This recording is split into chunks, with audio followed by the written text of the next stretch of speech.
Can you hear me okay? Yeah, I can Okay, hear you. Can you great. hear me? Yes. Okay, so we about to start. We can start now. All Hey, right. how you guys doing? It's your boy KLA, and I have a lovely guest here on a Friday night. Ericka Slaton, OCB Wellness Pro. How you been? Pretty good. I slept in this morning, got a little bit more rest, and so I'm feeling a lot better today. Handling all of my responsibilities here at home. But yeah, it's been a good day. So I still got to go to the gym and get my workout in. I'll do that after this. So yeah. How are How you? long you? I'm okay. I'm all right. I'm all right. I worked earlier. I had to rush.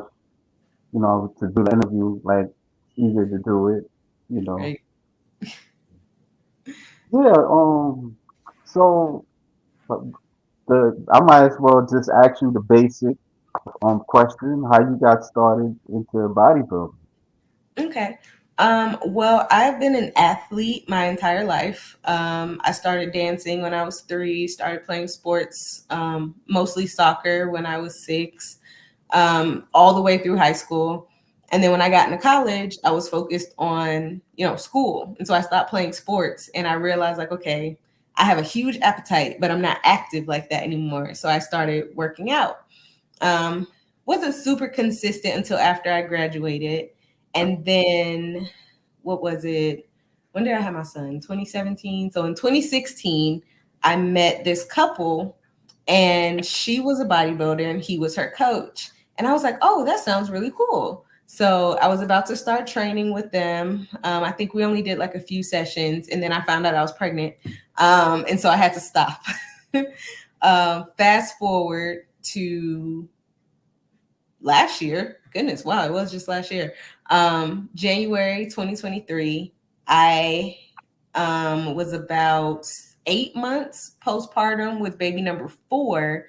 And I started my postpartum weight loss journey 3, 4 months into that. I was like, I think I want to try this bodybuilding thing again. And so I got started with it. I started Googling all types of stuff, looking on Pinterest and YouTube, ended up hiring a coach, and I did my first show in October 2023.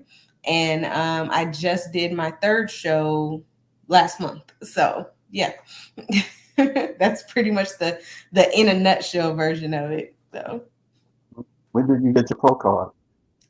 April, April of this year. So um, I actually earned my OCB Wellness Pro card in my first OCB show. So the show I did in October last year was an NPC show. Um, like I said, I started the year basically trying to lose body fat because of my pregnancies. And the whole year was pretty much just losing body fat. So when I saw the pictures from the NPC show, I was like, wow, I don't look that big. And so I went into a growth season immediately. And then after about 4 months, I was like, okay, it's time to start cutting and let's get on the OCB stage because I love the fact that they were all natural. And I didn't know about OCB prior to. But when I found out about it, I was like, that's pretty awesome. I love the fact that everybody's competing from, the same level playing field. And it's really just a testament to your discipline with your nutrition and your training. It's no extra, of course there's genetics which vary from person to person, but it's just your work ethic and your discipline. And I love that. And so my first OCB show was in April here in Colorado, the Colorado Eclipse. And yeah, the open category, it was 6 of us and I won. And so I earned my pro card. Yeah. So you live in Colorado, huh? At the moment, yeah, my husband's military. So yeah, we're in Colorado right now. So not sure how Uh, long we'll be here, but this is where we are at the moment. yeah, yeah, yeah. Was it hard? Like I could imagine, after your pregnancy and you had to lose that weight. Was it really difficult for you? Or No, actually. So, like I said, I've been active my whole life and I love to train. I love lifting weights.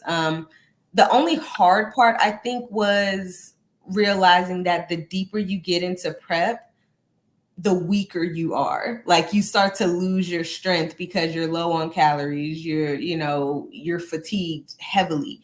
And so that was the hardest part for me because I love to be strong. Right. And so going into the gym and lifting less than I did the week before was like the opposite of what I'm used to. And I'm like, I don't like this. I don't like feeling weak. But to lose the weight, it actually wasn't that bad. And because I was just so motivated to get back in shape after having 4 kids, I was good to go. I was like, yeah, no, let's get this weight off.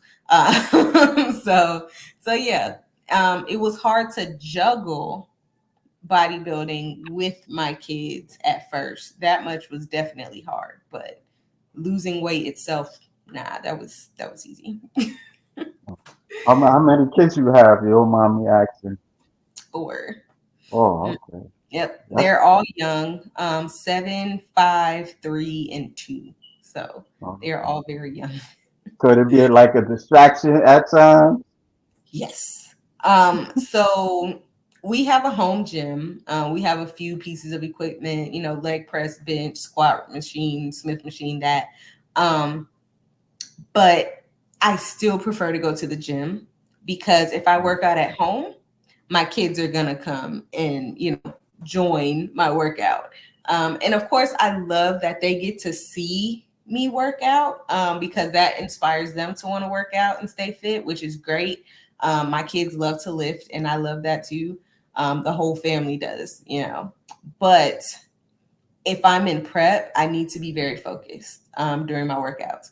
I can't stop every 5 minutes to change a diaper, break up a fight, fix somebody's juice, wipe up a boo boo, put on band aids and stuff. I can't do that and get a really good workout in. So I had to get a gym membership. I'm like, I got to go to the gym. I got to get out of here for my workouts. you know, Yeah, if I'm doing like a second workout, just like, okay, I just feel like doing something, I can do that at home because the main workout is already done. Um, but my actual workouts, no. I started getting up at 2 and 2:30 in the morning to go to the gym to get my workout in first thing in the morning and be very focused on me and my goals before I have to start any of my wife and mom duties. And that has yeah, been so effective. That's been so much more effective. So, people think it's crazy to get up that early to go to the gym, but I'm like, this works for me. I don't know. I love it. So, yeah. yeah. I mean, it's a discipline. It's a tough discipline to do. Like everybody can't do it. Yeah. Yeah. And Yeah, even those of us that get into it, um, I think, and I know for me, like we all find that there are parts of this bodybuilding world that are harder than we thought it would be. You right. know, the physical part isn't that bad. It's the mental part of bodybuilding that really gets you. And I know that's what got me in my last prep. Like I was dealing with so many things on the personal side that it affected me so bad mentally and it messed Right. up my prep. It messed up my physical results because of how bad I was mentally. So, and like I said, I just did my first show less than a year ago. So I'm still very new to this. Yeah, So this was my first really hard prep. And I was like, oh, wow, okay, I didn't expect things to get that bad.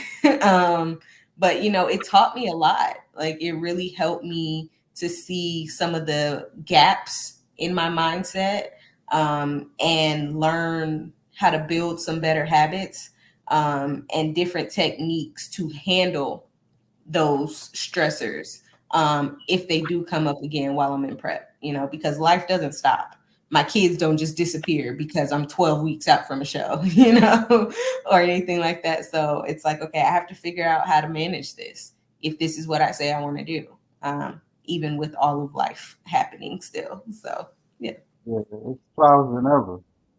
When Yes. when you got your pro card, like what was it like dealing with the polygraph? Because I noticed.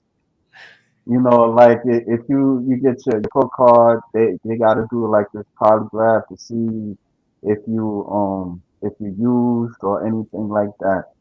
Yeah. So with OCB, everybody does a polygraph before you even do the show. Like you can't Oh, even step on stage if you don't right, pass the polygraph test. right, And for the show in April, like I said, that was my first OCB show. I had never done a polygraph before. So I actually had to redo it because I was so nervous. Like you're being hooked up here, strapped up here, and this, that, and everything. I was like, this is so uncomfortable. And he was like, just relax. It's okay. I was like, yeah, it feels like you're in like this interrogation room on, some crime drama. And it's just like, it was a little weird. But of course, once they say, okay, you're good to go, you do your whole thing. Being on stage is the fun part. But then once I won, it was immediate, like, okay, go to the bathroom, because then you have to do the urinalysis. Um, and so only the people that earn their pro cards and whatnot win the open overall get tested, do the urine test. And so I wanted to go grab my stuff and, go see my husband and my kids, but they were just like, no, drop everything, go straight to the bathroom. I was like, okay. you know, um, and it was a little abrupt and unexpected, but I yeah, understood why. They were like, we don't want any questions about whether if something was handed to somebody else, if somebody snuck me some urine, so I could use that to fake the test or anything like that. They were just like, no, drop everything. No cell phones, mm, no water bottles, no robe, no nothing. You get off stage, you go straight to the bathroom. Like I couldn't even take oh, my heels off. They were like, no, straight to the bathroom. uh, Um, and so I appreciate that because it keeps it very ethical. Like there's no question. yeah, If you won and you get your test done, like this is it. This is you. This is honest. This is real. And so I appreciate that. So yeah, it was a little, like I said, very abrupt and kind of unexpected, but much appreciated and respected. So yeah. Like the wow. hardest part was waiting for the results. Like I know I didn't do anything, but I need the results to tell me I didn't do anything. Yeah, yeah. It was weird. It was like, oh Get my you gosh, suspect our results going to come back, and it took like 6 weeks. I was like, this is the longest six six weeks ever. weeks.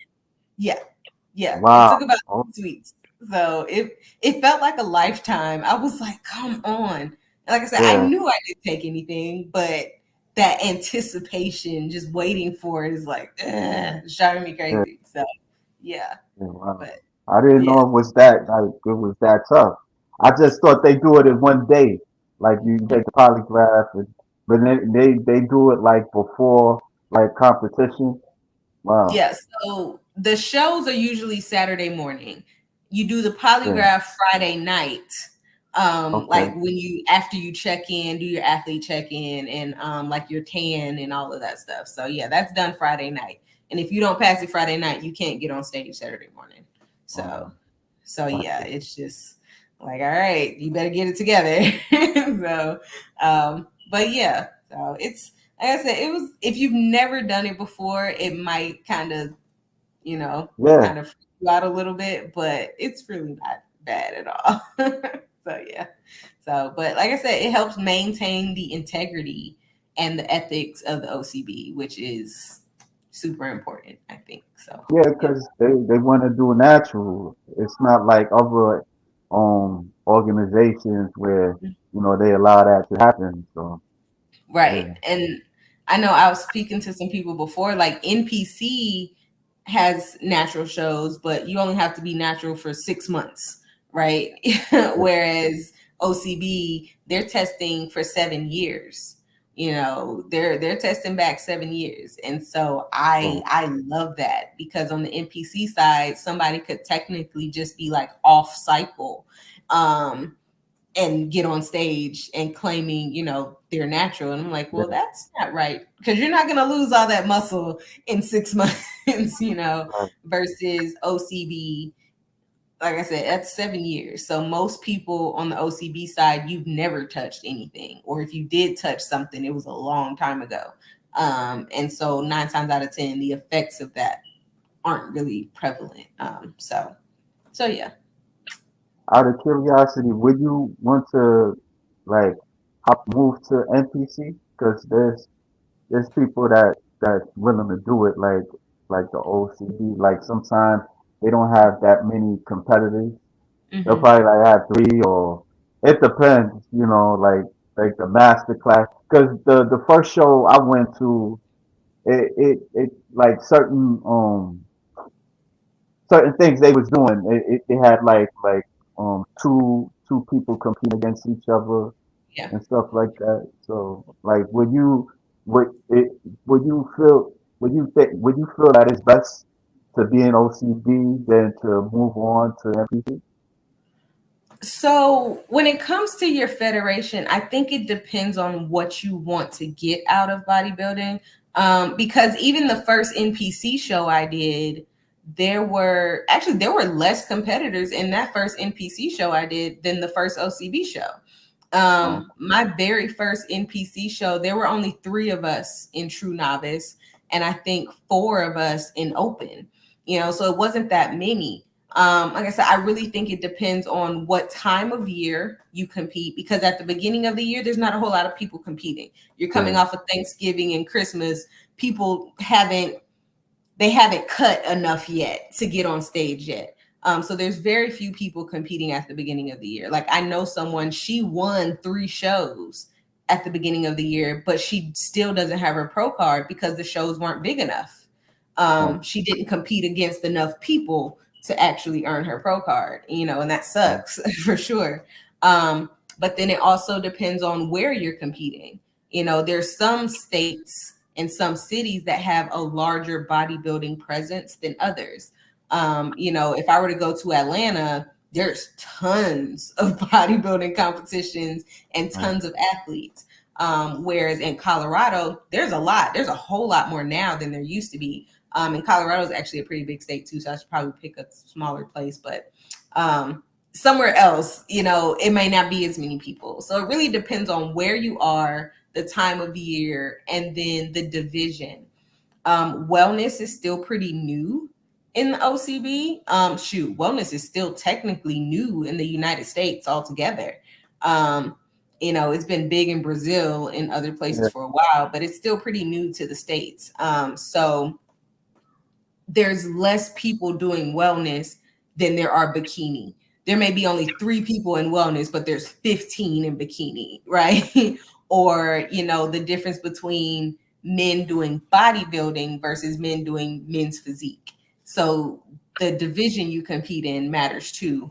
So there's a lot of things that would affect that. And like I said, the federation you choose, I think it depends on what you want to get out of it. If you just like to compete and you only want to compete against natural athletes, stick to OCB. right, If you want to compete and you want to go pro as a natural athlete and actually win pro shows as a natural athlete, stick to OCB, because you can go pro as a natural athlete in NPC, but once you cross over to IFBB, that's a whole nother ball game. The yeah, size difference is huge. And so it's a whole lot harder to win a pro show naturally over there unless it's an all natural show. So it really just depends on what you want to get out of it. How many years are you willing to put into this before you ever win anything and get any money back? Because you don't win any money unless you win as a pro. And that's on both sides. So bodybuilding is an expensive hobby. yeah, And so yeah, you really kind of have to look at the pros and cons, what you want out of it, and where can you benefit the most. um, I know I have aspirations of going to the Olympia one day, mm, um, but I will not ever use steroids. And so if I want to get there, I would probably have to compete and grow in the OCB for several years before I can really be competitive at that level in that yeah, federation. So like I said, everybody's journey is different. What they want out of it is different. And so you kind of have to really think about it and plan accordingly. So yeah. yeah. Well, we got a guest. His name is All the Rage George Page. His Hi. qualification is a hell of a thing, and he Whew. says good evening too. Yeah, being carb depleted sucks.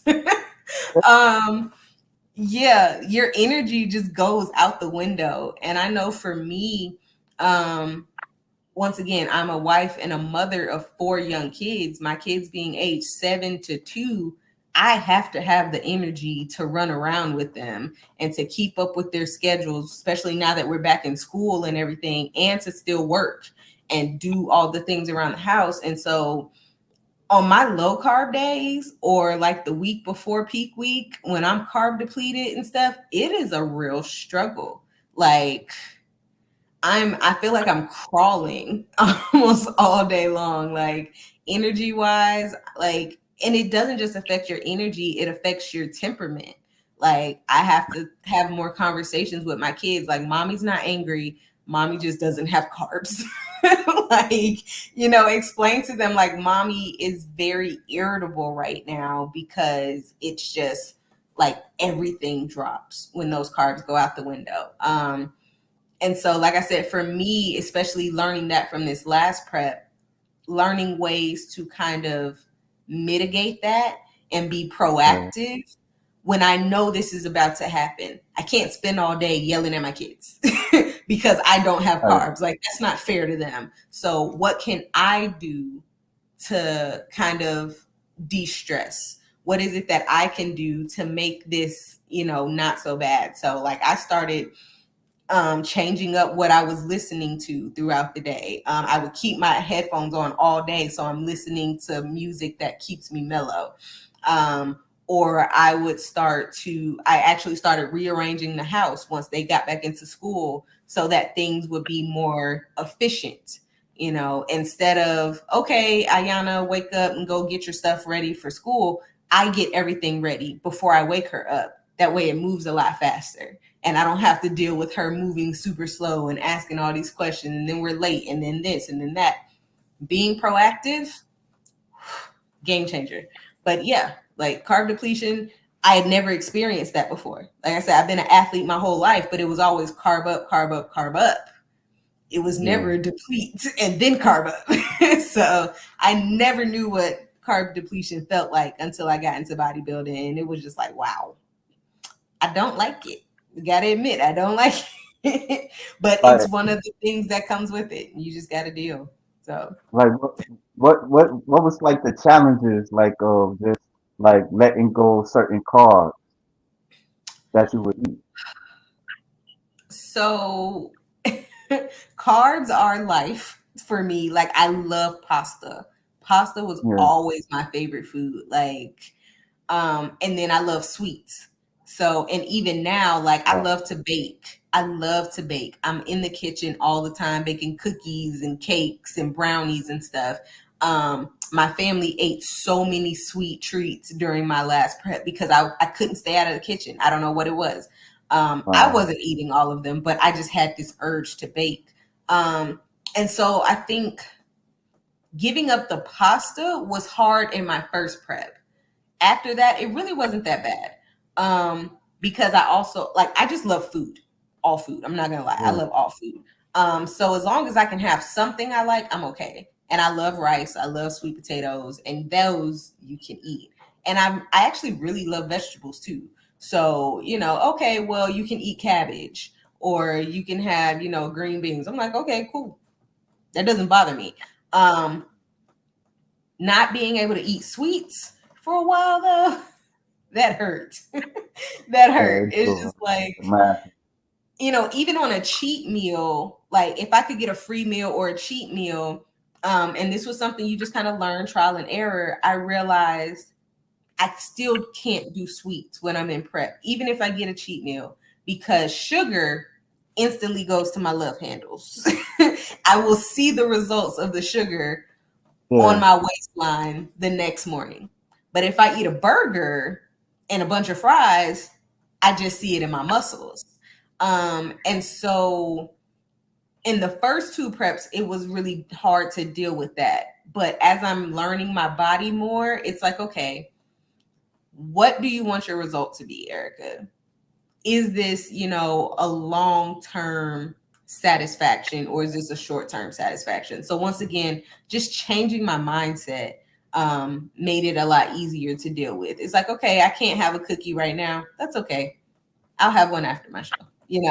At the beginning, nah, man, not getting that cookie, seeing cookie reels and all this stuff. It was like, oh my gosh, it's just calling to me. But now it's not a problem. So, but I think that's all just a matter of maturing in the sport. So, Your daughter's calling me. yeah, I'm gonna say, can you hear that when my kid? Yes. Okay, can you go talk to daddy for a second? Hold on a second. Okay. Nah, it's okay. It's One okay. second. Sorry. It's all right. Well, I could show some pictures, George. If you know, you can show. Probably show it again when she gets back. You know. Mm,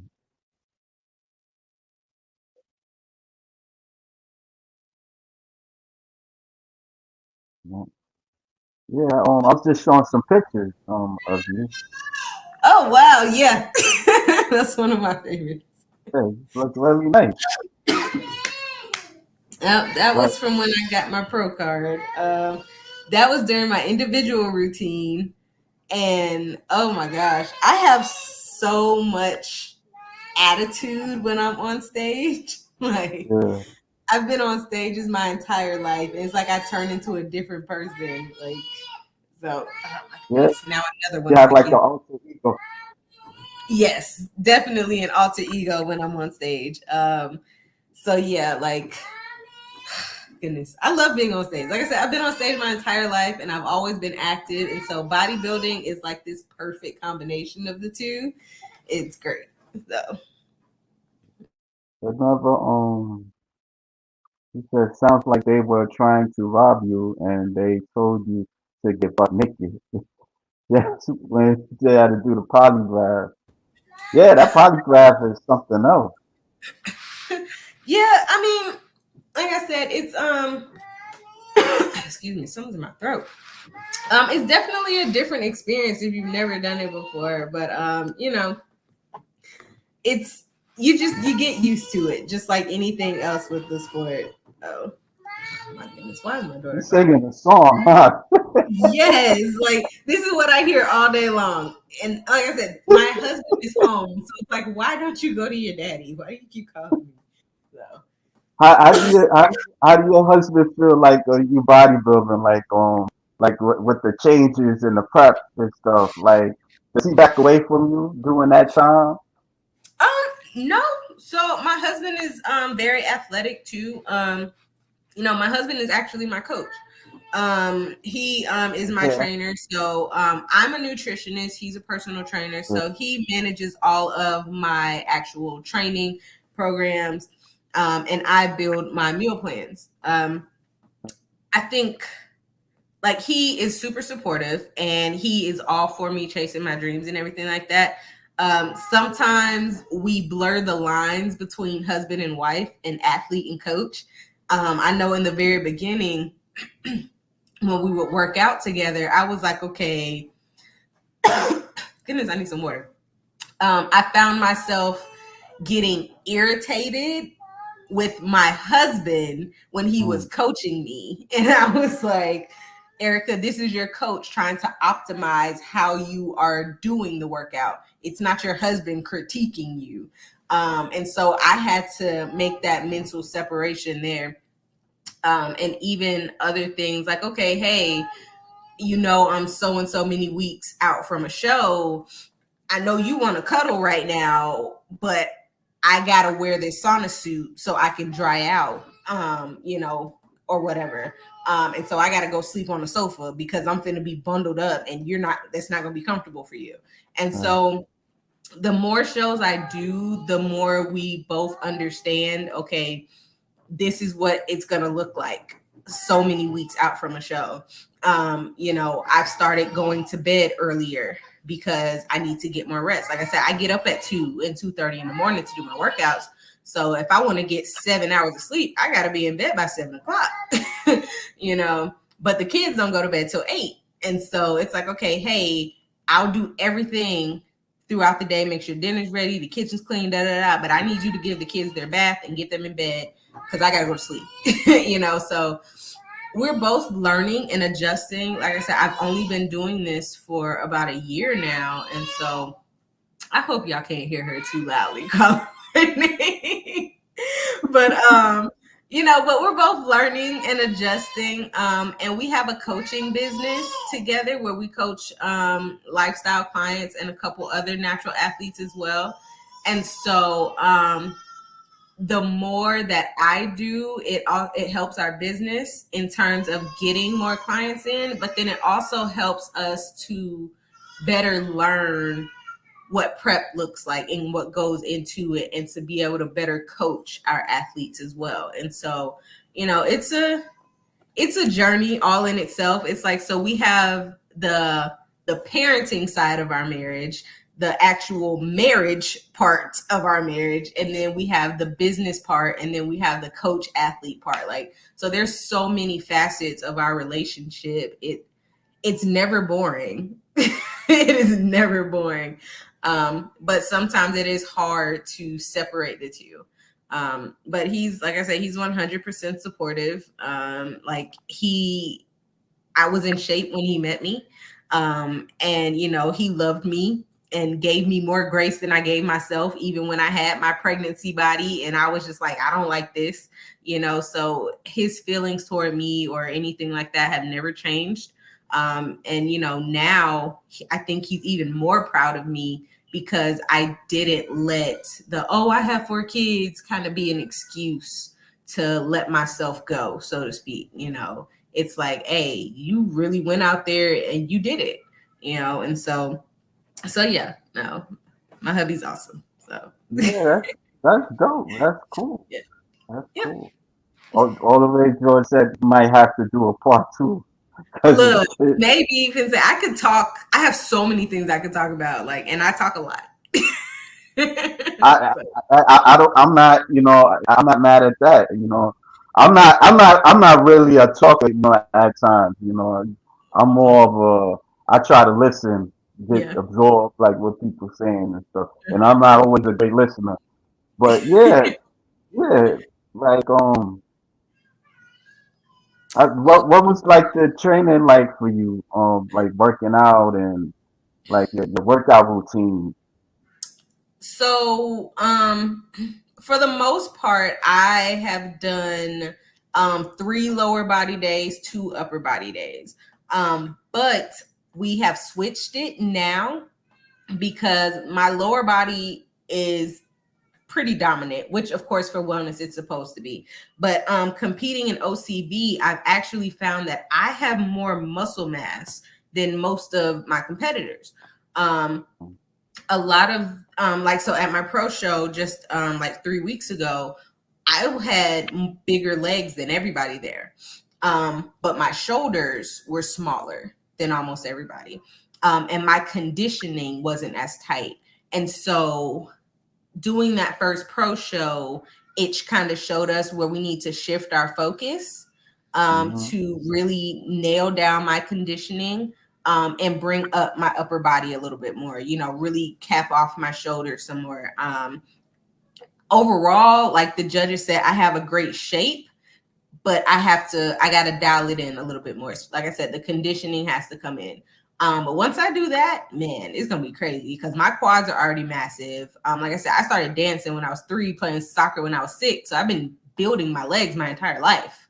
And even in the gym now, even with low carbs, I can still leg press over 300. And that's on, when I'm carb depleted. Like my strength in my legs goes down, but it's still high. And so one of my biggest focuses, it was to maintain my quad size, grow my glutes, because that first show I did in October, I was like, there are no glutes here at all. What is this? So I was like dead set on growing my glutes. And I've done that. But now it's time to shift the focus if I actually want to win pro shows. Because at the amateur level in OCB, there are a lot of competitors that are not very conditioned, especially in wellness. Um, Yeah. and that's one of those common misconceptions when you're competing in wellness and you're natural. A lot of us women, we feel like, oh, I'm wellness because I have bigger legs. When the fact of the matter is, we're just holding a lot of fat in our legs, honestly. And I noticed that even with myself. Yes, I have a lot of muscle mass and my legs are strong, but there's still a significant amount of fat here that needs to come down. And so I'm still working on that. And then, like I said, bringing my shoulders up. So the training is very different now than it has been for this like past 11 months, 10 and a half, 11 months. So yeah, we're bringing my calories back up as well in order to kind of not so much cut, but kind of recomp my physique. Because like I said, I have these kids and I got to have the energy. And so we do less low calorie days than we used to. And we're going to start cutting back to 4 days a week instead of 5 or 6 so that I can get more rest. So making these small tweaks where it's like, at first it was like, okay, go hard, go hard, go hard. And now it's like, okay, we can back off a little bit. Learning how my body responds to certain things and how my mental state responds to things. And, like I said, adjusting to what my family needs with me doing everything. Like, okay, some stuff has to change in order for the family piece of my life not to fall apart. There's some people that can give more in bodybuilding because their kids are older. Mine aren't at that stage yet. And so I have to find a good balance. So that's what we're doing now. So, but yeah. How far like would you want to move up like to physique or anything, or you just want to stick to wellness? No. It is all wellness for me. So like I said, when I first got introduced to bodybuilding, I think so the athlete that introduced me to it, so the athlete that introduced me to bodybuilding, she was in figure. And so that's where I was going to go too, because I'm like, I know I'm too big for bikini. Like I said, my legs have always been big. There's no way I could have done bikini. I didn't want to do figure because I don't like having super big shoulders. Like I didn't love that look, but I knew I wasn't going to go past that. I was definitely not doing women's physique, and I was definitely not doing bodybuilding. So figure was my only option. But then, after I had my kids, wellness was here. And it's the shape I've always wanted for myself, and I feel like that's super important. I don't think anybody should try to step on stage and look like something they wouldn't want to look like on a regular basis. For me, it's like, okay, the wellness look is me. For stage, I'd have to get, super duper lean just to be on stage. But once I get off stage, get back to a regular person, a normal body fat percentage, I'm still going to look how I want to look. And I'm still going to be happy with how I walk around. And so, yeah, no, I would never do anything else. Even if I don't ever compete again, I'm still going to look like a wellness athlete because that's just my goal physique. I always wanted the big legs. Well, I always had the big legs, but wanted the 6-pack to go with it. So yeah, it was just perfect. So, what was your favorite like sport like growing up? Soccer. Love soccer. Oh. Yep, I started. That kind of explains the big legs. Yes. Yeah. Well, that and genetics. So my genetics, and this is one thing people don't realize, like genetics play a big part in it. Like I don't just have big legs because I've worked out my entire life. Like, or it's someone's like, oh, well, what can I do? What workouts can I do to get legs like yours? Girl, I don't know. Like I've had these legs for as long as I can remember, and when I look at my family, like my dad's side, because definitely not my mom's side, my dad's side of the family, we're all very densely muscled, we're dense people. We're short and stocky, I guess you could say. How tall are you? I'm only 4'11" and a half. Oh, I'm super short. okay. Yeah. I'm not even 5 feet tall. I used to claim 5 feet, but I just let it go after a few years ago. I was like, yeah, let it go, Ericka. You're definitely not there. So I'm very short. And like I said, and I've been dense my whole life, and it is definitely a genetic thing. And I think that's one of the things people have to consider too when they pick their divisions. Like, oh, I want to do wellness. Okay, but sweetie, you're like this big. It's going to take you a long time to build up that muscle mass to really be competitive in wellness. Not that you can never get there, but maybe you shouldn't start there. The same way, like I said, for me, if I want to transition to NPC and go to IFBB, I got to grow to that. But that's the beauty of bodybuilding. It's a progressive sport. You're not supposed to stay the same every single year. Yeah. You're constantly improving your physique and getting to that optimal look that you want. And so that's one of the best things about the sport. I think you're always challenging yourself and pushing yourself to be better. And so, yeah. You can never just be satisfied. Otherwise, you'll start to really lose, and you might as well just hang it up at that point. So, yeah. All the way George Hayes in the IFBB, NPC, many of the wellness competitors either came from figure Yeah, or they bikini. Yeah, because like I said, wellness is still new to the States. Wellness just got here like 6 years ago, maybe. It was really big in Brazil, I and heard. some countries beforehand, which is why the top wellness athletes are Brazilian, Yeah, because they were doing this before us. yeah, And so a lot of us either came from bikini and had to build to wellness, or came from figure and had to drop their shoulder size and build up their legs, and everything else. And so for the American athletes going into wellness, I think if they were already in bodybuilding before wellness came here, it's been a question of, do you want to stay where you are, or do you want to transition to wellness? And a lot have transitioned to wellness, but they found that they're not placing very high because, they got a lot of changes they have to make to their physique. Like I said, either their legs are way too small or their upper body is way too big. Who was it I was following? Tracy Williams. Great physique. yeah. But her shoulders are way too big. And so she doesn't place well.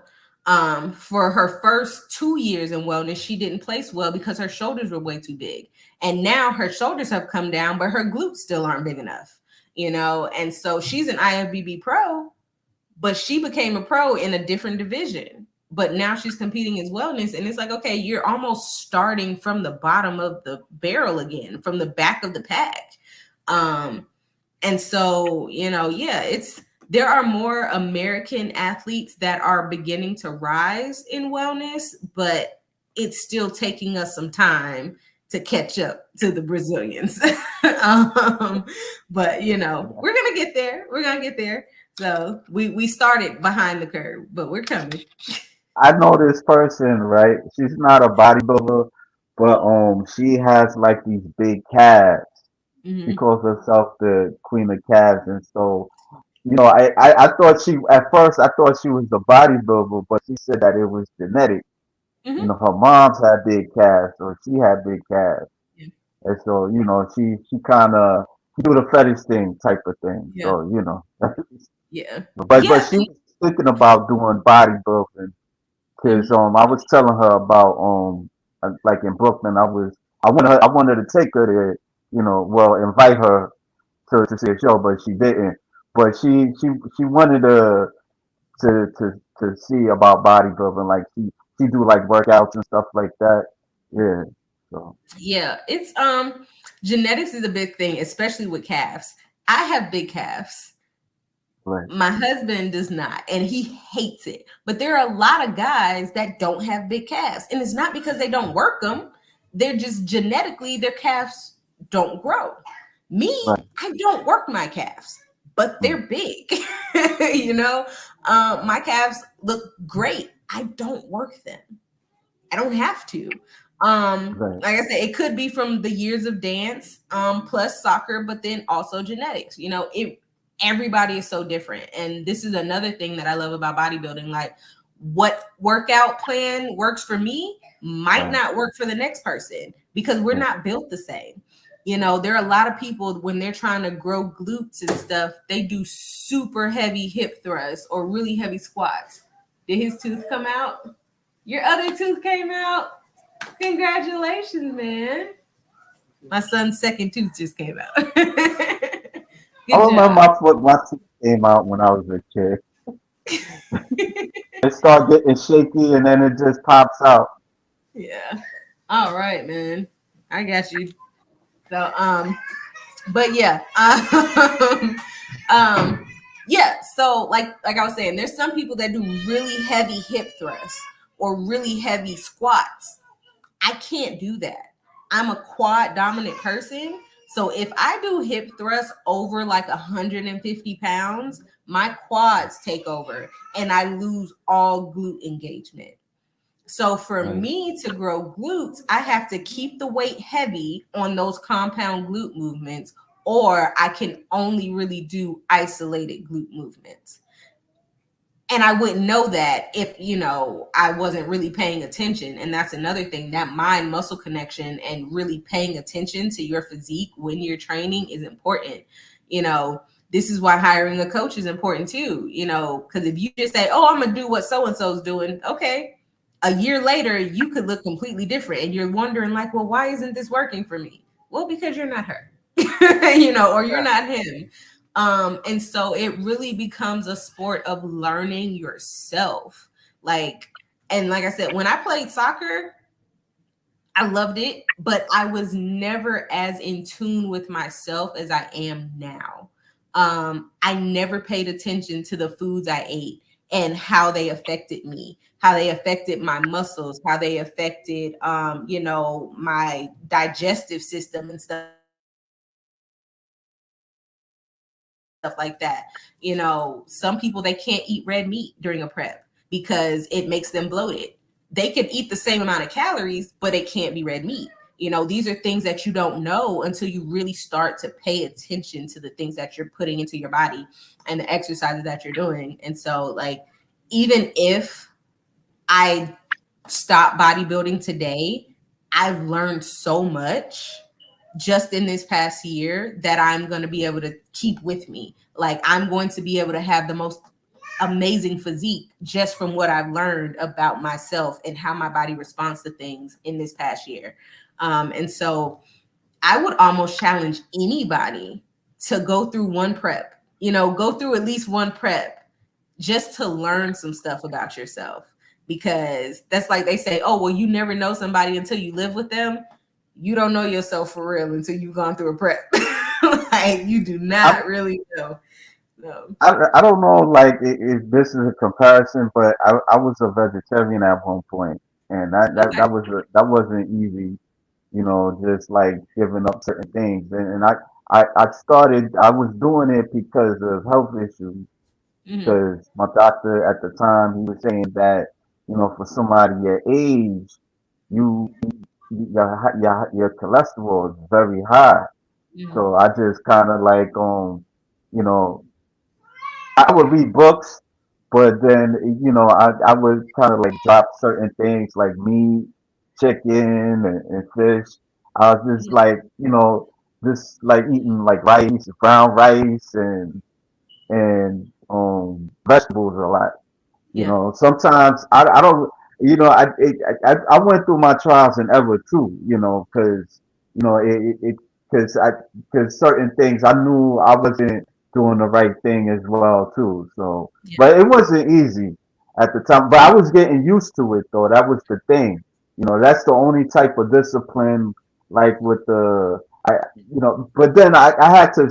I try to not to stay away from cakes and all that stuff like that, and it wasn't easy because one time like I was walking like I seen this lady, she was selling cookies and stuff, and I was looking at it, And I was like, nah, I don't want it, nah, nah. And then she knew, she see it in me. Like, I see you looking, I see you looking. And so that was tempting to. I'm not gonna lie, but I knew that I didn't want. I just wanted to be healthy and stuff. I didn't want to like and I was working out too. So, Mhm. I didn't want to be fat and all that stuff like that. So, yeah, that was, I would say that was like a challenge for me. Bodybuilding, that's another realm with the carb depletion and, dieting and stuff like that. And even though sometimes the workout too, because sometimes the workout can be intense, like the leg, like working on your legs and stuff like that. Yeah, yeah, Yeah. And that's so I think it becomes more intense the higher you get in the sport. yeah, When you're just starting out, you're just kind of doing some of the basic stuff. Now you got to work hard, but once you get to that pro level, now you got yeah. to work a little bit harder because now everybody's a pro and you're a brand new pro. And so, like I said, now you're back at the back of the pack. So you got to work to catch up, And so, and once you get to a certain size, now okay, you got to get even bigger. So what you used to do ain't gonna work no more. Now you got to up it, And so there's this constant progression of intensity in your workouts until you get to a point where you're really just like, okay, you just kind of got to maintain. Because I know like Sydney Gillen, 7-time Miss Figure Olympia, the weight that she uses to train, you would be surprised how light it is. But that's because her physique is already practically perfect.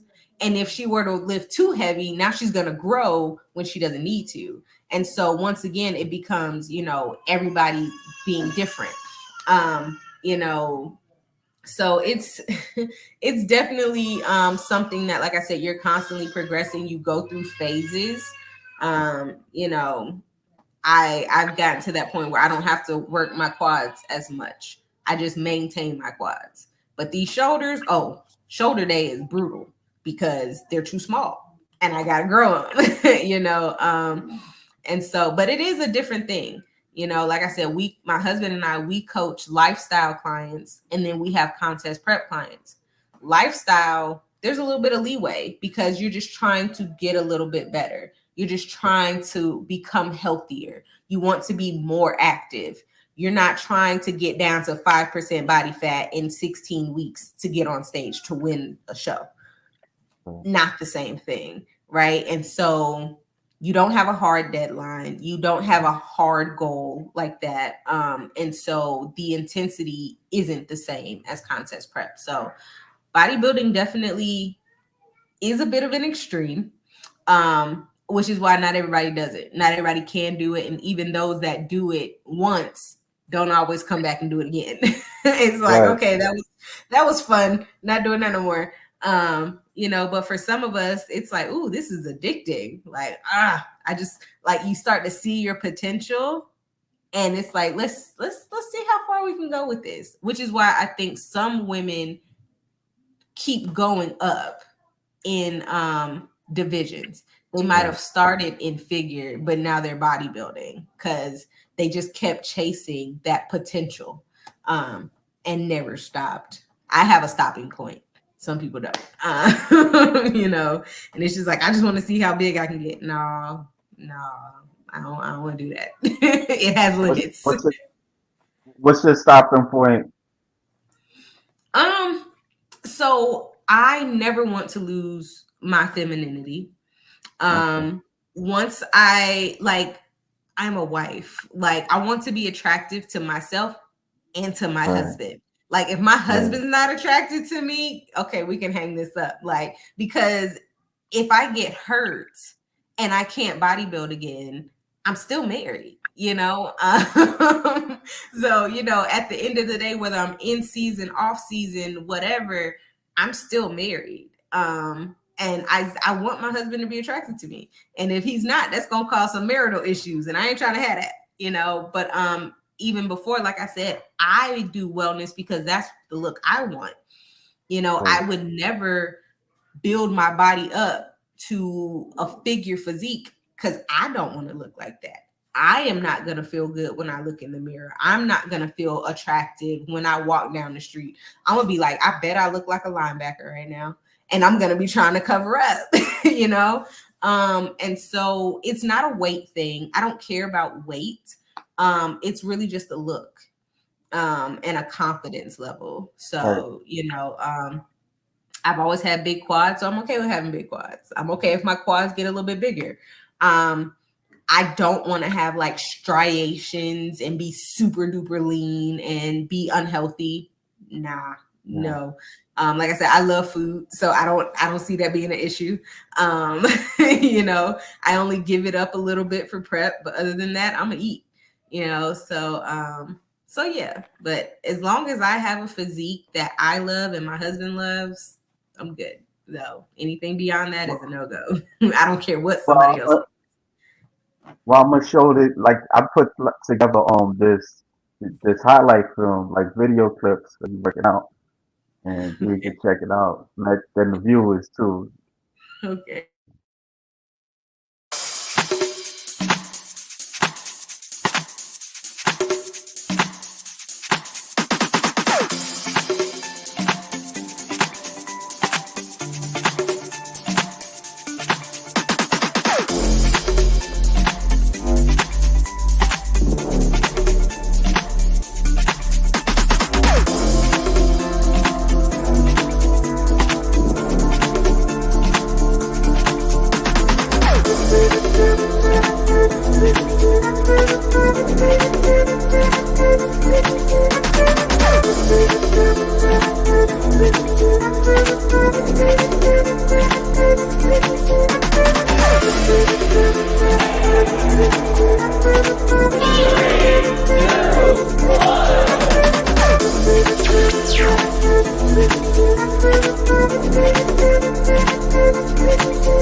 Yeah, I'm still here. I'm still here. That is so funny. Oh my goodness. Yeah. That my routine, my individual routine from the show where I won my pro card. It's so crazy looking at that because I'm like, all right, my waist is not that thick anymore. But that personality, that walk, A1. Love it. Yeah, That is my alter ego. I absolutely love it. yeah. You seem like you have like a great potential. Just keep doing it. Yeah. Yeah.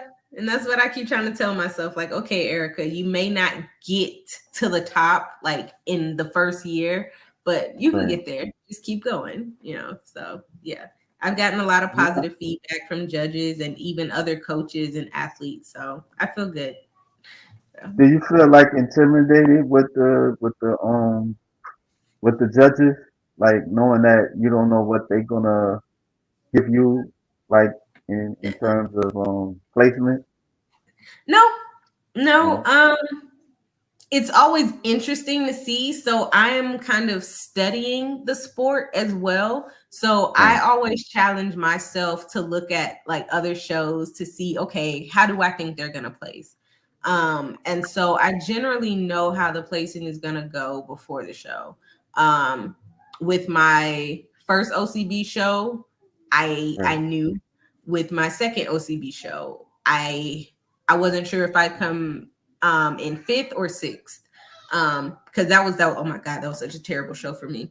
Like I said, mentally, my prep was destroyed way before I got on stage. But I wasn't sure if I'd come in fifth or sixth. So that one, it's always, you just never know what they're looking at.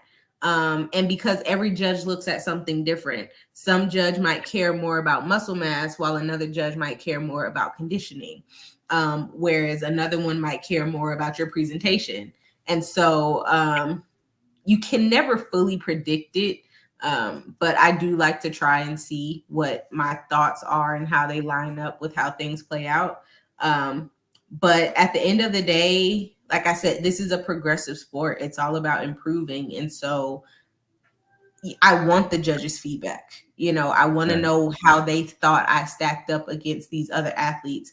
And so if, like in my last show with that placing, now, okay, I want to see the comparison photos. I want to go back and I want to look. I want to get the judges' feedback. And then I can say, okay, I understand why they placed me this way. Now I know this is what I need to work on. So it's helpful. It's constructive criticism. It's all to make you better. And so I'm good with it. Yeah, so I'm gonna read like some chats, some Okay. comments. I have a friend who just made her wellness debut. She was physique and bodybuilding. Oh, wow. Yeah, Jada. You ever heard of Jada Beverly? No, Uh, I don't think so. I don't know. Like, so I'm Probably I'm just the type of person, like, even with go some go music, I know it, but I don't know who it is. right. So Yeah. I don't know. She did bodybuilding for some time, and then she did physique, and I think she felt like she wanted to move on to wellness. She Okay. just recently moved on to wellness. Okay. So I'll have to check her out and yeah, see. Jada Beverly. You have another person, Abbas Khan. Hey, how are you guys? And he asked a question. Maybe it's a dumb question, but is nutrition coach meal prep or meal planning? Um, Essentially, yes. But it is a little more detailed than that. So you have to really know the person's body type, how active they are, and then you have to build a meal plan that would work for them. Um, it gets more complex when you are dealing with people who are vegan or have food sensitivities and things like that. Because I have a lot of clients that are vegan or vegetarian, and I'm like, okay, well, you got to get your protein in, but Yeah, you don't eat meat and you don't want to eat the processed stuff. And so it becomes a little more complex than that. But ultimately, yes. So you're helping people achieve their goals, whether they're doing weightlifting or not, whether they're in the gym or not, purely through nutrition. I have a client right now who is only doing nutrition with me, and she's mm, losing pounds in the past 2.5 months just from my nutrition coaching. And so it's it's still a science. And yeah, so it doesn't sound as basic as meal prepping and meal planning, but yes, essentially that's what it is. what got you into being a nutritionist? What'd you say? You heard? No, I said what got you what what got you gave you the desire to become a nutritionist? I love food. Oh, And so I working out was always easy for me. I wanted to understand the other side of it because I realized that your nutrition is what impacts your physique more than anything. Because if I work out super heavy, but I eat in a deficit, I'm going to lose body fat and you'll be able to, and build some muscle. You're going to be able to see all of that definition. If I work out super heavy and I eat in a surplus, I'm definitely going to build muscle, but possibly put on some fat too, and the scale is going to go up and things of that nature. So recognizing that the food that I eat determines which direction my body goes, was Mm-hmm. kind of a big deal to me, and wanting to, kind of help make nutrition easier for some people. Because I feel like a lot of folks think, oh, well, if I want to lose weight, I have to eat, grass and berries. And it's like, no, you can still eat most of the things that you like. You just have to eat them in moderation, or you have to eat them in, Right. eat better options. So like there's so many different ice creams out there. Maybe you don't eat Bluebell anymore. You switch to the Yasso Greek yogurt ice cream. Like this reel that you're watching right now, it's a grocery shopping swap. So we all love hamburgers, right? Right. The typical hamburgers that we get, the bun itself is like 150 calories, some are 200. But if you go to a different brand, some of those brands, like the keto bread that I found, it was only 50 calories. So just by switching out the bread that I eat, I've cut 100 calories or more per burger. And so it's not always about giving up the foods that you like. It's about making smarter choices and just Okay. taking a few extra minutes to flip the package around and look at the ingredients. Yeah. A lot of people think, oh, well, yogurt is healthy. It depends on what brand you get, because the Yoplait yogurt that most of us ate when we were kids is not high in protein. It's actually very low in protein, extremely high in sugar. But if Wow. you get Oikos 000, it's high in protein, zero sugar, and that particular brand is also zero fat and low in carbs. And so once again, a simple switch. I'm still eating yogurt, but I made a switch that made it so much healthier for me. And so learning that has helped me to help other people to still enjoy the foods that they like, but get the physique that they want to.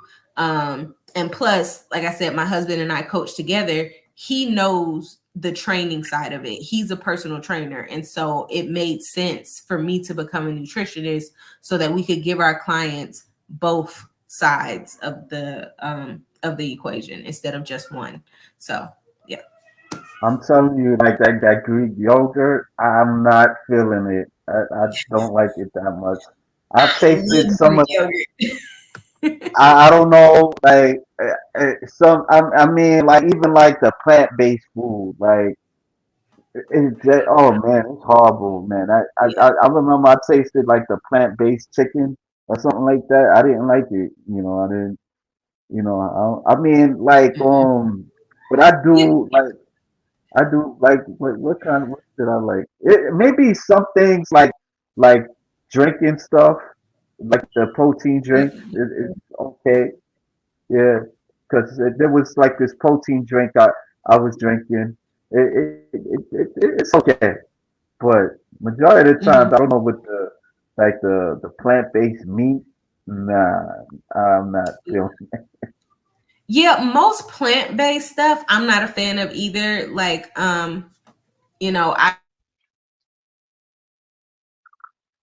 tried to do a plant-based protein powder. They are gross Right. to me. Pea Yeah. protein or soy protein and those different proteins. I've tried them and they are so gritty and have a terrible aftertaste. And I'm just like, I can't do it.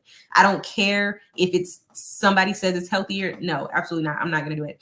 I will do whey protein and I'll do whey isolate, because the whey isolate doesn't have all the lactose in it. Because in my younger days, I actually was lactose intolerant. Don't know how I got over that, but anyways, but yeah, stuff like that I can do, but a lot of stuff that's plant-based, no, it's kind of gross. And I find that it's more processed than, the stuff that's not plant-based. And so I feel like it just, it doesn't make sense in my head for some reason. Like, I'm not going to do tofu. If I'm not going to eat meat, I'm not going to eat meat. I'm not going to find something that looks like meat or makes me feel like I'm eating meat. Like, I'll just Right. eat my vegetables and be okay. Something like that. Like, I just, yeah, the whole concept of that is just a little weird to me. Like, I I don't do get like. it. I mean, I don't know. To me, it's like scrambled eggs. You know, Like when you fry it a little mhm. bit. That's the only way I eat it. Like if it's soggy, nah, I'm not gonna eat it. Probably. Yeah. Wallace George Page. That's the biggest issue for women in bodybuilding to maintain femininity. Yeah, a lot of this bodybuilders have told stories that they get harassed and be like women are for muscles are for men, and some of them they've been accused of being transgender, and yeah, that's a stigma of being a female, and if you like it, oh man, you people start roasting you a little bit. Yeah. And I definitely think it's better now than it used to be, but there are some people who think women with muscles is just not okay. Um Right, I'm not one of those people. My husband's not one of those people. And so that's where my care stops. You don't sleep with me and you ain't me. So I don't really care what you think about that. But I do agree that there are some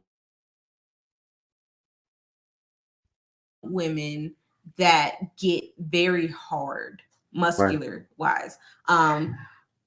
So even with bodybuilding, bikini and wellness, you're still supposed to have a lot of femininity to you, which is why there right, are some women they don't place well because they are too conditioned. They look too hard and they don't want that for bikini and wellness. yeah, Now, when you get into figure, you start to get your figure is still supposed to be somewhat feminine. You just have a larger upper body. But you are still supposed to maintain some femininity. Now, once you get into women's physique and bodybuilding, yeah, that goes out the window. Um, and that's why I said you need to be comfortable with the body that you're putting on stage and having that body year round. Um, right, some women don't care about being feminine or looking feminine. They are after the look. They want to build as much muscle as they can. And for them, they still feel like they look great. And so, once again, that's that you're not me and you don't sleep with me. So, I don't care what you think. right. But that doesn't stop the outside folks looking in from feeling how they feel. Me personally, I respect any person that can work that hard to get to that level. Do I want to look Right. like that? Absolutely not. But I respect your grind. I respect your hustle. I respect your work ethic. Personally, I don't want it. I don't want to look like that, but I understand what it takes to get there. And I can appreciate the physique for an athletic, like as an athletic person, as an athlete, as somebody that's working to step on stage and to achieve a goal. um, you really have to have tough skin. There is this one wellness competitor that I follow. I've seen her comments where I think she looks great. Like, her physique is gorgeous, and to me, she still has a very feminine, sexy look. But people tear her apart in the comments, Yeah, thinking like she just looks way too big and she looks like a man. And I'm just like, are we looking at the same person? you yeah, know um and so of course some of that is all perception. you know um Everybody is going to look at the same body and see something different, based on our own upbringing, our own views of beauty, and things like that. And so you really just have to be comfortable with yourself, um, and know that, okay, however I look, this is how I want to look. And I don't care what anybody else thinks about it. Um, But in terms of the sport of bodybuilding, you do have to know the guidelines and requirements, or what's the word, criteria for your division, because you can have all the muscle mass in the world, but that doesn't mean you're going to win, because there is a Mhm. such thing as looking too hard. And once you lose that femininity in, like I said, bikini wellness and figure, you start to lose points, and people place over you. So yeah, from a personal perspective and a bodybuilding perspective, it's something that, you got to be careful with. I But wouldn't think I wouldn't think that a wellness competitor would get kind of harassed like that. I would kind of expect it from a physique or maybe bodybuilder division, but it yeah, seems like no, it. yeah, like Yeah, I'm.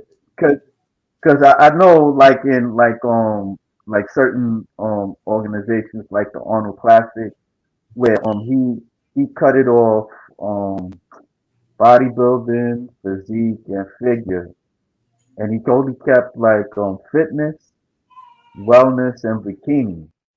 So and so like to them, certain bodybuilders can be they look intimidating.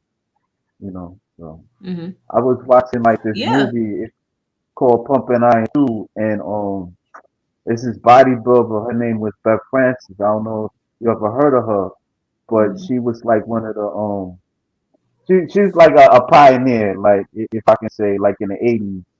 Yeah. And they felt that she was very intimidating to kind of look at.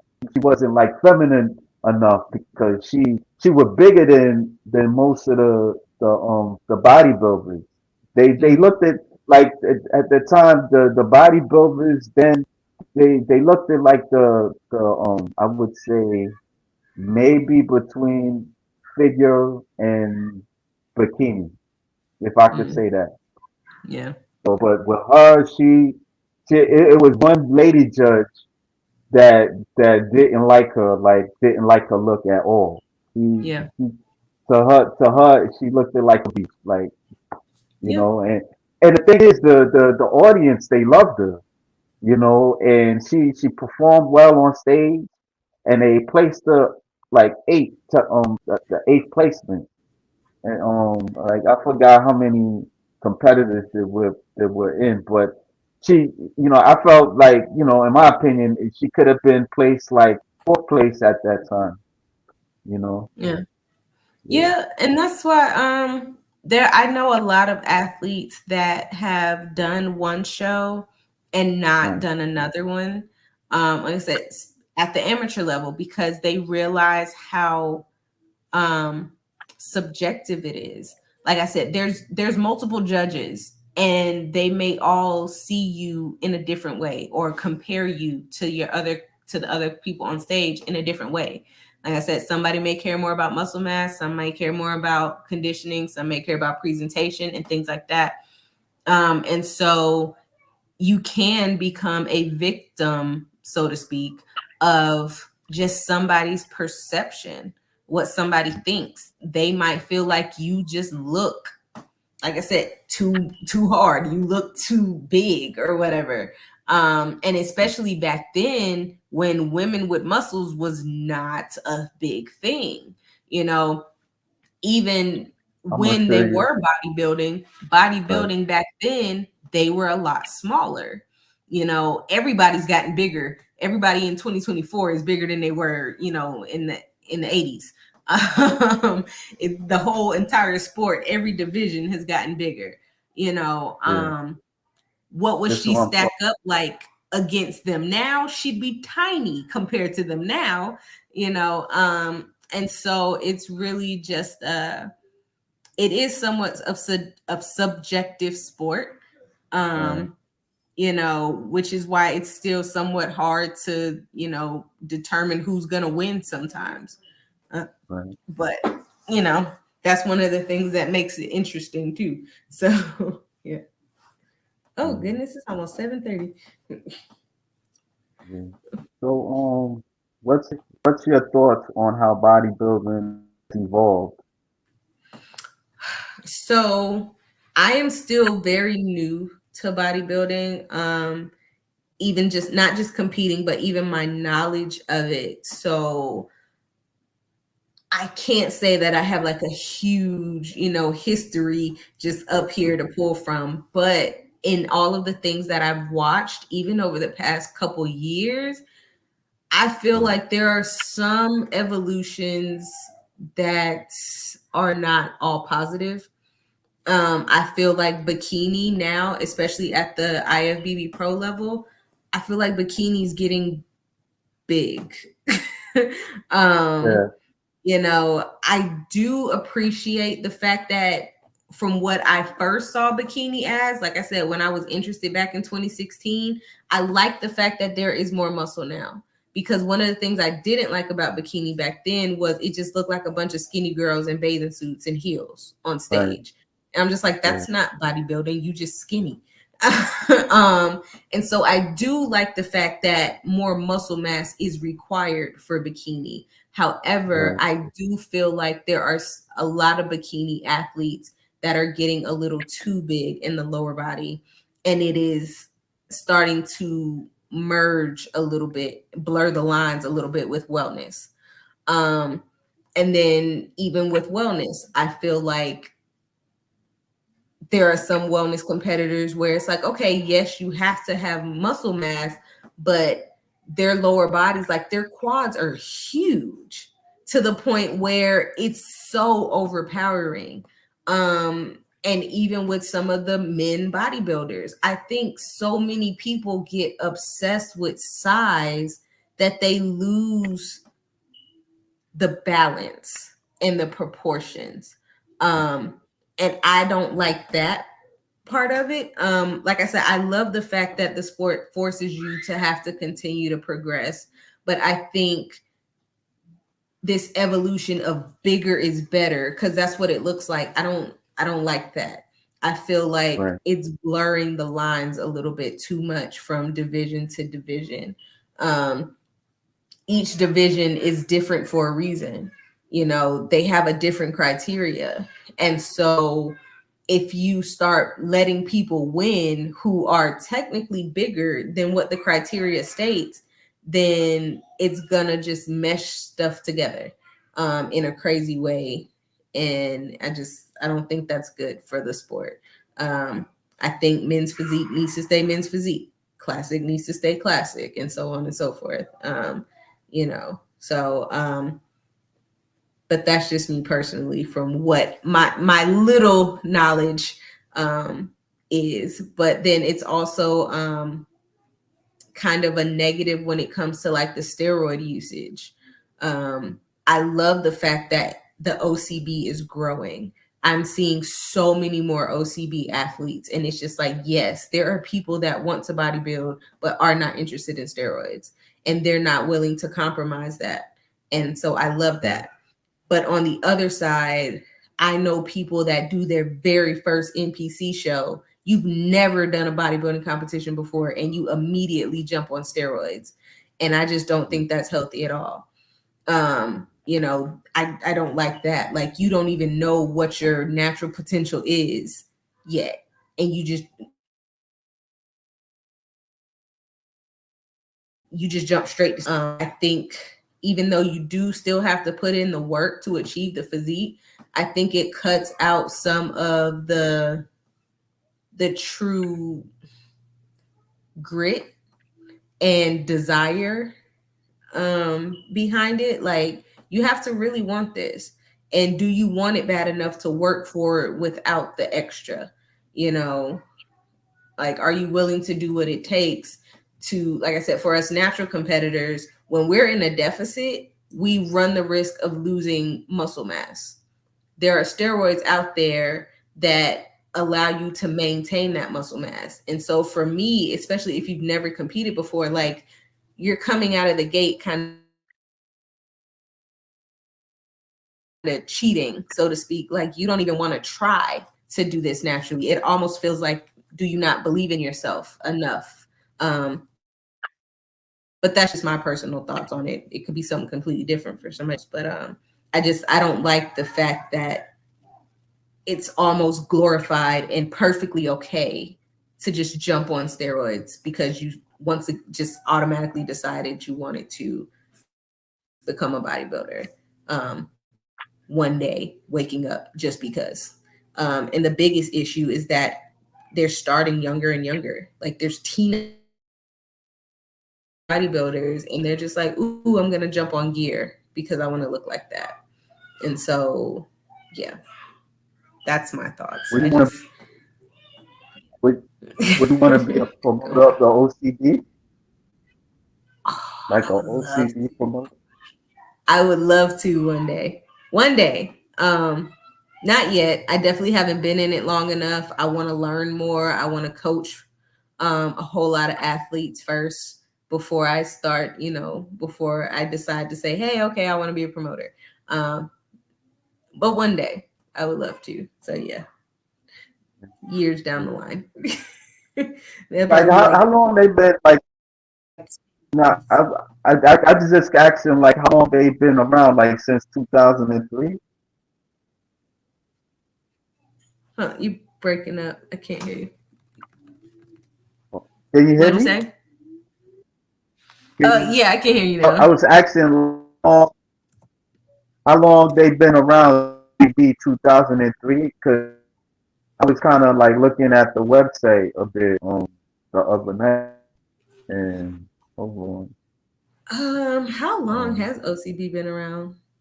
Um, I don't know. It's definitely longer than 2003, I'm sure. I would honestly have to look. I'm mad I don't know that answer. But you know what? Let me go on the website. Let me go look and see if I can find out. Like it's been longer than that, but I don't know right off the top of my head. yeah, it's okay. I just want to see if you knew. I think Maybe you probably would know, but if you find out, you tell me. Please let me know. You yeah. I just say I don't know. Hmm. yeah. You ever checked out like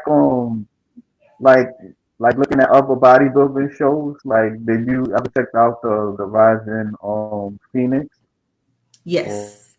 Oh my gosh, I was just saw actually some? so excited when what's her name? Angela Yo won the Rising Yeah, Phoenix and yeah, beat Andrea Shaw. That was just such a beautiful underdog story because she has been chasing Andrea Shaw for years. And so for her to win that was pretty epic. I was so happy for her. And it makes me even more excited to watch the Olympia yeah. in, about 5 weeks. So yeah, I'm super Yeah. excited for the Olympia right now. So, but No, that and then the Yorton Cup is almost up, and I'm yeah, just like, "Yeah." So yeah, yeah. Somebody told me about that. Yeah, I kind of I put it on pay per view. I'm gonna check it out. Yeah, yeah, yeah. So I'm gonna be like watching that. the I heard that's supposed. 2 weeks, I think, and then the Olympia in 5 weeks, and so lots of bodybuilding. I think all I watch is bodybuilding stuff these days. Yeah, Bodybuilding heard and that. cooking shows. Yeah, I heard that was supposed to be Olympia of the OCB. Mm, Yeah, yeah. Somebody told me that. Somebody told me that yesterday. Yeah, a young lady. She got her pro card. mm. She got her pro card in figure. He was telling me about it. So check it out. Yeah, like my first show, like going was in Brooklyn. Yeah, yeah, the wellness competitors and stuff. Yeah.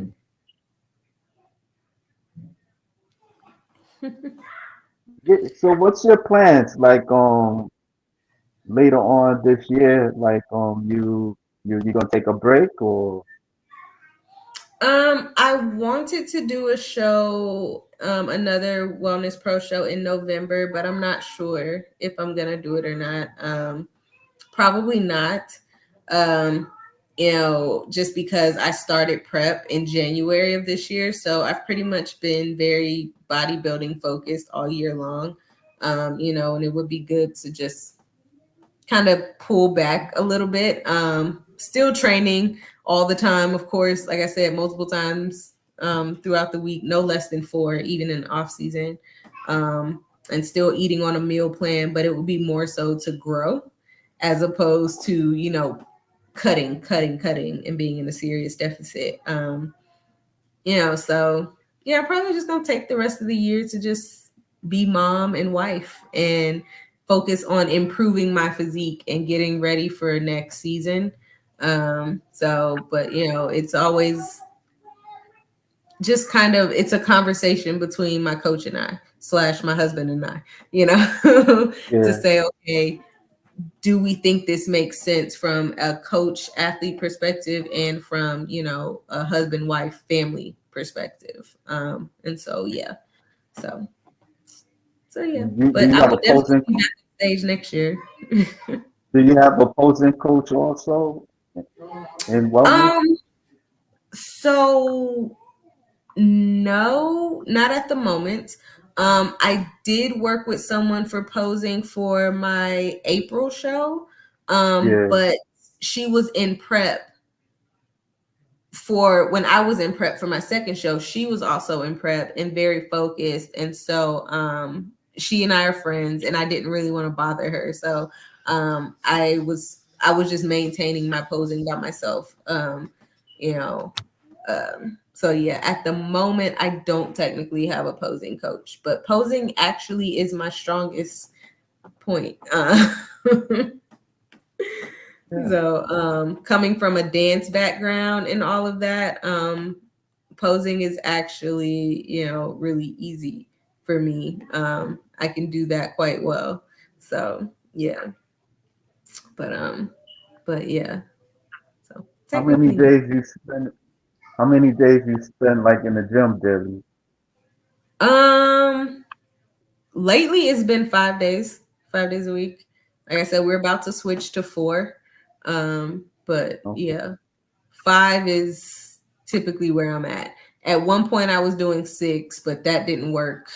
I got burnt out real fast with that one. so, Yeah. so we usually stick to 5. So, but yeah. Well, So, best wishes to you. Like yeah. thank I you. seen you like on Instagram. They wanted to check you out. Yeah, learn and yeah. Thank you. Thank you so much for having me. So I appreciate all the questions and stuff. Like I said, I could talk forever. So yeah, it's been a I ran fun out journey. of So But I appreciate, but I appreciate you giving me the time and telling me your story. mm, And if you want, we talk again. You know. mm. So, And so we can come back and talk again after I win my pro show next year. So I can talk to you about all of that stuff. uh, so I'm gonna wrap it up. All right, folks. I appreciate always George Page and Abbas Khan. Thank you for the questions and comments. Yeah. Subscribe. You know, subscribe, follow. Ericka Slaton, on her Instagram. She's a nutritionist and an OCB Wellness Pro, and she got 404 followers. Yeah, give her 1,000. Help support, you know, and that's it. You know, thank you for coming, Erica. Appreciate it. And don't get stressed out with the kids too much. I will try my best. I can make no promises, but I'll try. Thank you All right, again. no doubt. All right, Bye. all right.